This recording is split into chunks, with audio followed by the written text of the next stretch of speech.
Welcome to Our Girl Relationships. We talk about the problems people face in their day to day lives. Let's start with the video. I'm 33, male, someone who you could say comes from a family centered around tough love. All my life, my parents were pretty hard on me and my younger siblings.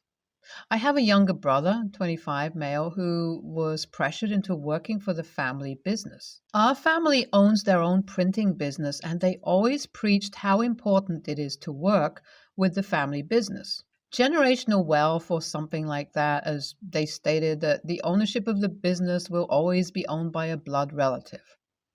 I can tell that my brother is miserable working in the company, and it's why I'm glad that I never went that route. My younger sister, 18 female, is a senior in high school, but she's expected to step into her role within the company after graduation and when she starts college.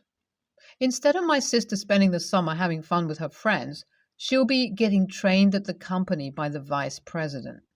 Thinking of how her summer is ruined reminds me of how my parents also did well with making my high school years hell. I wasn't allowed to have friends because, according to my father, friends distract you from your path in life.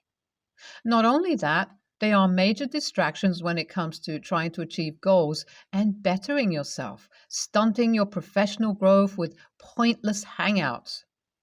I had to start dating in secret because any girl that I would bring home back in high school, they would chase away with asking probing questions of where did her parents go to school, what are their occupations, and things like that. I loathed my parents to the point that once I walked across the stage to get my high school diploma, I rebelled and did not spend the summer getting trained. Instead, I packed up all my belongings while my parents were away for a conference, gave my siblings my new cell phone number, and I drove from Nebraska to California. That long drive was the most freedom I had ever had in my life. And once I got to California, I met some great people and started building my life. I've always had a knack for helping out the less fortunate, and I wanted to start a business doing just that. After finding out that there were a few neighboring neighborhoods next to my apartment who had children with disabilities and a lack of activities for them, I decided to turn the small building that I had leased into sort of a daycare center for the children. I had heard that a lot of the parents had to quit their jobs and stay at home to care for children because a lot of home care aides in the city prefer to work with the elderly and not children. With my office space, I made it disabled accessible so that any children with wheelchairs wouldn't have to feel uncomfortable with getting into the building or around in the building. Because of lack of funds and resources, it started off really small and simple, but grew into something today that I am very proud of. Word started getting around about how a place opened up to provide a center for children with disabilities to be while their parents were able to go back to work again. We provided meals, activities, and a lot of different activity rooms. When organizations started investing in the center, I was able to turn a room into a library and was even able to hire licensed therapists to welcome onto the staff. Hiring the therapist definitely helped to boost the business because with them on staff, it made my center seem more legit to people who hadn't been sure what to think about my business. I remember one day I was having a conversation with my dad, and I finally told him that I had my own business after he made a rude remark about if I was unemployed. He laughs about it, passes my mom the phone, and tells me to tell her what I just told him. When I repeated that I had my own business, she also laughs and calls me ridiculous. After that, I didn't speak to them for a while because I didn't like the way that they had disrespected me. They made it seem that since I didn't take part in working within the family business, that I would fail out here on my own. My mom even accused me of being on drugs or having a drinking problem, that I was just hallucinating and making up having my own business. I put all my focus into the business and got to the point where I was actually able to expand. There was this old abandoned building next to the business that people said was haunted and no one would lease or buy, despite the low asking price. I decided to buy the building so that I could use it to expand the center, creating larger space so that I could do more and add more. There had been suggestions from the staff that we could use a larger cafeteria since the centers was pretty small, and with the purchase of the building, I'll be able to expand the cafeteria. Because I had bought the building that everyone shunned, it caused a lot of attention and put me in the newspaper with me being able to give a tour of the center to the person interviewing me and being able to explain my plans for the new building purchases. My siblings back home in Nebraska followed me on social media, and once I had a post about me being featured on the front of the newspaper, they showed my parents and they pretty much regretted everything they had said to me. Because even with their printing company, they never made the front of the newspaper, and it took them 20 years for them to be featured in a small corner of a newspaper on like page 4. All of a sudden, I am worthy of a phone call from them, as they seem to forget what they had said to me 6 months ago when they placed that phone call. They congratulated me and said how it was amazing that I was on the first page of a newspaper, basically saying things to me that they should not have taken all of my life to finally say. They then get to the point of the phone call, which was asking me if I could promote their printing company on my social media, since they saw that I had a couple of 100,000 followers. I burst out laughing because I couldn't believe that they wanted their failure of a son, who they badmouthed all the time to my siblings, to give them free press on my social media when they practically disowned me when I left Nebraska. My mom started crying and my dad called me disrespectful and hung up on me. AITA for laughing at my parents instead of jumping at the chance to help them? It's been a month and my parents still aren't speaking to me. LOL. I think it's hilarious after everything that they've put me through. Do you know that my dad actually has my name on his phone as failure? And then thought about telling me that I was a sorry excuse of a firstborn. I'll just be quick to help them out when they refused to send me money when I had moved out of state. My family's pretty divided on it, with my maternal grandparents taking my side and my paternal grandparents telling me that becoming an adult doesn't mean that I get to disrespect my family. Of course, my siblings are on my side and find the entire thing childish on my parents' part. I haven't reached out to them because I don't believe that I am even in the wrong. I decided to choose freedom with living my life because if I had worked at my parents' company, they would have controlled my life, pretty much how they do my brother now. They force him to have 9 p.m. curfew because he needs all of his sleep for energy to work long-hour shifts the next day. He isn't allowed to really see his friends, and he can barely see the girl he's dating now. There was no way that I was going to let my parents treat me like a child when I am in my 30s, and I'm glad I made the decisions that I did to get away once I had become legal and had graduated high school. A month after my last update, and my parents are currently trying to get on my good side. I guess they had let it slip to some of their friends about me being on the newspaper, and in turn, they started spreading it around. Because my parents have always painted this false light of our family being so close, they were invited to take part in this family blog about how family members are able to be business owners and also contribute to a healthy family. The blogger wants me to come to Nebraska to take part in it since they found out about the success of my company. As much as I want to stand my ground and teach my parents a lesson in understanding that they shouldn't be nice to me just so they can use me for their own personal gain, a part of me wants to mend fences and end this family feud. I have until the weekend to decide if I am going to get on a plane and fly home to be part of this family blog. I should have just gone with my gut and stayed home in California. I have my flight booked a lot earlier than planned for me to head back to California tomorrow, and It's going to be a long time before I ever come back to my family's home. 2 days ago was the big family blog piece that I was nice enough to take part in. During the family interview, my dad couldn't even keep it together to fake saying nice things about me. When the interviewer praised me for starting my own business, he in return made a snide comment about how I literally abandoned my family to become successful.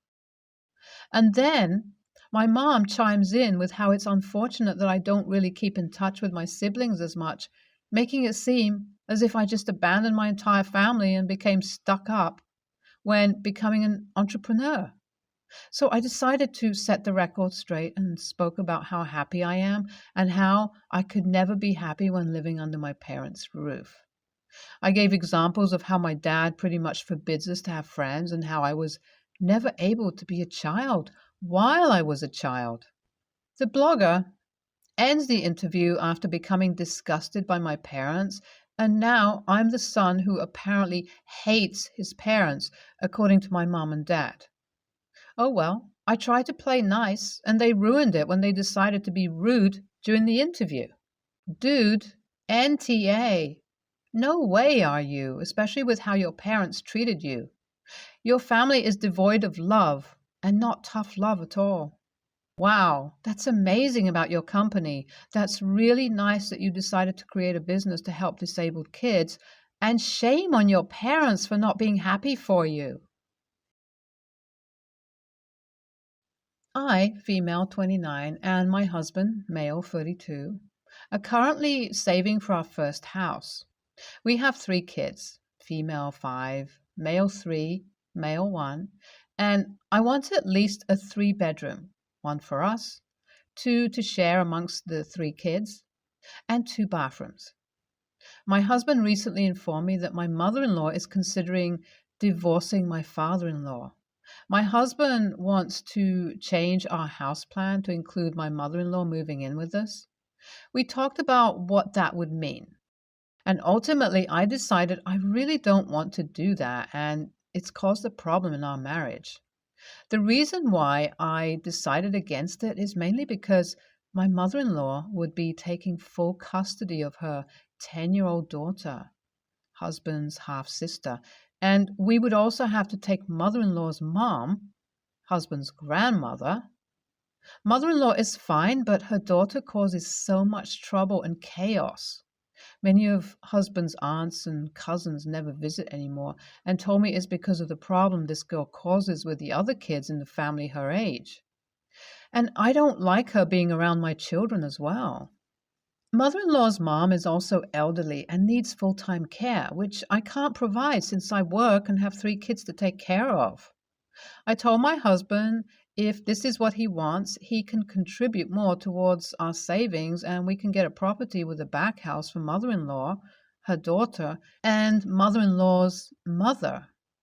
Husband doesn't want to contribute more money and instead suggested we keep our original plan, but keep 1 room for us and the kids, 1 room for mother-in-law's mother, and 1 room for mother-in-law and her daughter. I said absolutely not, because the whole purpose of getting our own home was to have our own room and our kids have their own room. We went back and forth, but my suggestions don't work for him, and his suggestions don't work for me. In the end, I suggested mother-in-law and mother-in-law's mother move in with someone else, and my husband is upset that I suggested this. Mother-in-law's sister has a huge 5-bedroom home in a nice area, 10 minutes away, and only lives with her husband and adult son. My husband also has a younger brother, mother-in-law's favorite child, who currently has a big 3-bedroom home with 2 living rooms and only lives with his wife and 1 daughter, female 5. Brother-in-law also has more money saved up than we do and wants to upgrade to an even bigger home. I think these are both better options for mother-in-law and mother-in-law's mother than my husband and I can possibly provide. But my husband hasn't been speaking to me lately because of this. AITA for not wanting to compromise our plan for our first home in order to accommodate family? Side note, Mother-in-law has never had a job and doesn't plan on getting one, so we wouldn't be charging rent for anyone and would also have to pay for everyone's living expenses. The living situation would also be permanent since mother-in-law doesn't make money and therefore can't eventually move out. My husband and I also make the least amount of money in the family at a combined income of 50 to 60,000 a year. NTA, this is the hill that marriages die on. You can't afford to house 3 more people and with 2 other siblings who can. Your husband is being stubbornly foolish. While I think mother-in-law might get child support and alimony, which she can use to pay rent, expenses, it's still too much of an ask, especially when you need space for your family. Added to that, mother-in-law's mom needs care, and that sister-in-law has behavioral issues, well, your family comes first, and DH needs to respect your decision. Your husband's suggestion is so far out of line. I don't even know where to begin. Would your mother-in-law, her badly behaved daughter, and her elderly mother even want to live in a 3-bedroom with you? But that's irrelevant because it would be a horrible situation for you. Why would you want to fund that chaos? Your husband is being totally unreasonable and should at least talk to the family about all the options. NTA. I, 17 female, have a weird family situation. My parents split up when I was 4 after my older brother died. He had always been really ill. They both remarried and have stepkids and other kids. I've been bounced around a lot and I don't really feel at home in either place, to be honest. My mom and her side are mad at me because I won't call my stepfather dad, and I keep to myself because there are just too many kids in that house. My dad's side are mad at me because they're super religious and I won't play ball with the churchy stuff. I just don't fit in either place, and I try to stay busy out of the house with school and work. I thought about running away a couple of years ago because of reasons, but also I'm either gay or bi, I'm not sure yet, and either way, it's not going to be good when I come out. I got everything together, but my friend talked me out of it. I decided to stick it out till graduation, but it gave me the idea of having emergency kits for if something goes wrong and I have to leave quickly. Also, I have a plan and stuff prepared so I can just pick up and leave the day after graduation. I keep all my personal stuff hidden, like I have a phone the parents know about, but I got another one and repaired a junk laptop that I use for my real personal stuff. It's a lot to keep up with sometimes, but it's a habit now and it means I get some privacy.